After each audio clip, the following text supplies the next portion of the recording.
Mungkin supaya untuk lebih mengklirkan pandangan masyarakat akan hal ini, mekanisme kerja di Divhub Inter itu seperti apa sih saat sedang memburu salah satu buronan begitu?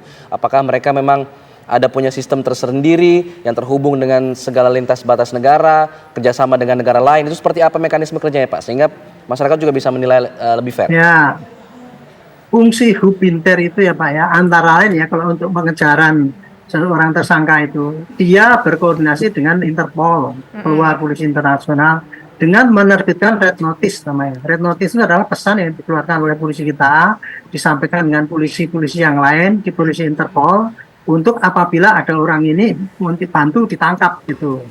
Itu untuk yang keluar kan gitu Pak. Jadi dia sebatas begitu saja Pak. Kalau kemudian orang itu ketangkap, bukan hubinter lagi yang ngambil ke sana, tapi si reserse yang bagian menangkap gitu. Sama juga dengan yang lintas masuk.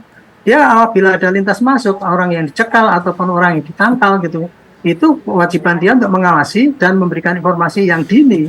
Kapan orang yang sedang dicekal ataupun ditangkal itu melintasi sehingga bisa dilakukan penangkapan gitu.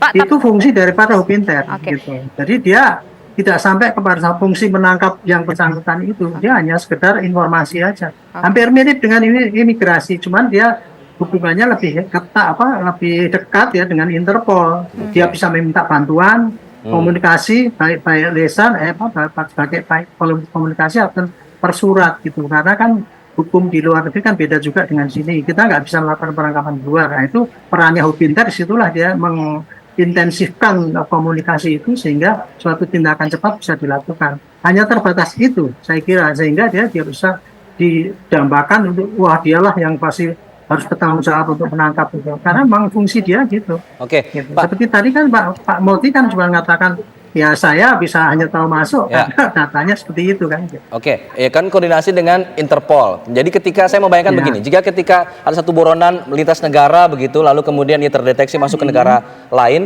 nah apakah ini langsung muncul datanya di negara itu, kemudian harus ditangkap? Apakah perlu lagi surat bersurat dulu dari Divhub Inter ke Interpol untuk meminta untuk menangkap atau bagaimana?